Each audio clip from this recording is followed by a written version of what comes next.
I've been thinking, I know that's dangerous and could lead to absolutely anything and not at all predictable, but I've been thinking about how blessed I am and how blessed people like me are and can be.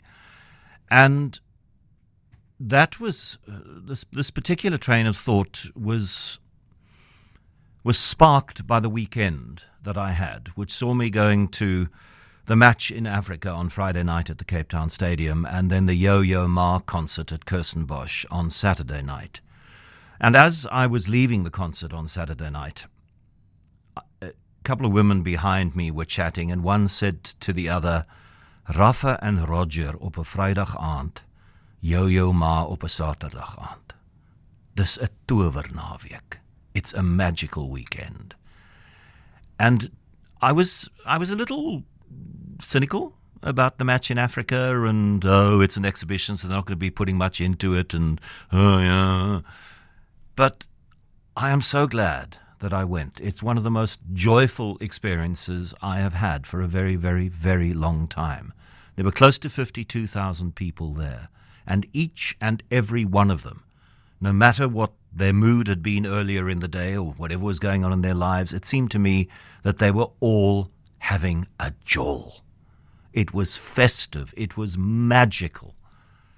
Trevor Noah was funny, and his final speech of the evening, when he reminded South Africa of what we can do when we work collectively, how close magnificence is to us if we work collectively. It was incredibly special. And to watch the tennis, and it was an exhibition match, so they were not putting heart and soul into it. And the wind was terrible. And the fact that they managed to produce tennis of that high quality in those conditions, what they can do with a tennis ball is almost beyond belief. And you don't really understand that when you're watching tennis on television. It's only when you're sitting, as I was, roughly 70, 80 meters away from the court, that you begin to understand just how extraordinary and incredible is their control over a tennis ball. It was a wonderful, wonderful evening. And then Yo-Yo Ma at Kirstenbosch. I don't much like getting there early and standing in a queue for an hour and a half so that I can get a seat close to the front. So I rocked up sort of 20 minutes before the concert was due to start and found a seat right at the back and had a view sort of through the trees of this big stage with this little chair and this little cello. And then Pippa introduced Yo-Yo Ma, and he came on, and magic ensued. Magic ensued. 7,000 people listening in almost complete silence in that exquisitely beautifully environment to a man playing the Bach cello suites, which is, the music is austere, it's intellectual, but he just captured us, and he put us in a bubble of listening, and a bubble of connection, and a bubble of excitement and peace. And in one city, on 2 succeeding nights, I and others could have had either or both experiences. How blessed is that? It's very blessed. And then I was thinking about what sorts of responsibilities one has when one is blessed in that way.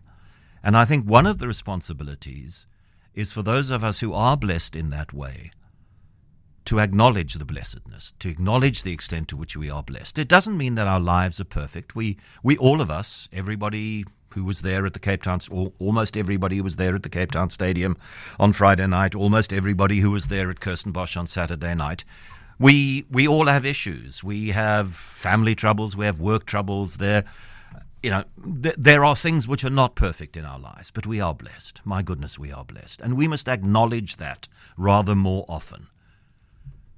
We have things to complain about, and that doesn't mean that we should shut up and never complain about the things that we think are going wrong in our lives, our personal lives, our corporate lives, our national lives.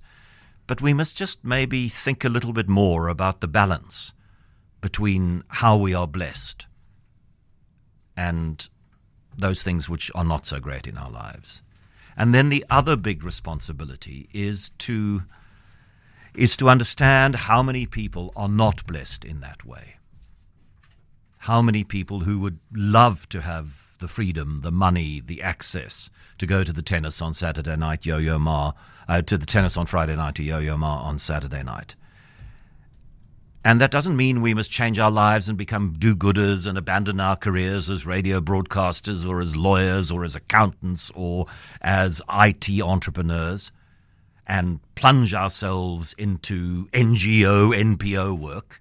I don't think it means that at all. I just think it means that we must be aware of the fact that our blessedness, if we want it to continue, if we want it to continue being part of our lives, the only way that that is going to be sustainable is if slowly we encourage blessedness in other people's lives, so that their lives become more than unrelieved poverty and unrelieved violence and unrelieved squalor and unrelieved attacks on their human dignity. And we must just be more aware of them, be more understanding of why it is sometimes people who live like that take to the streets and impact us on our way home. I don't know. I've spent a long time in deep thought, and I end up with this sort of fairly shallow diatribe. But, yeah, I'm blessed, and I don't always acknowledge that properly.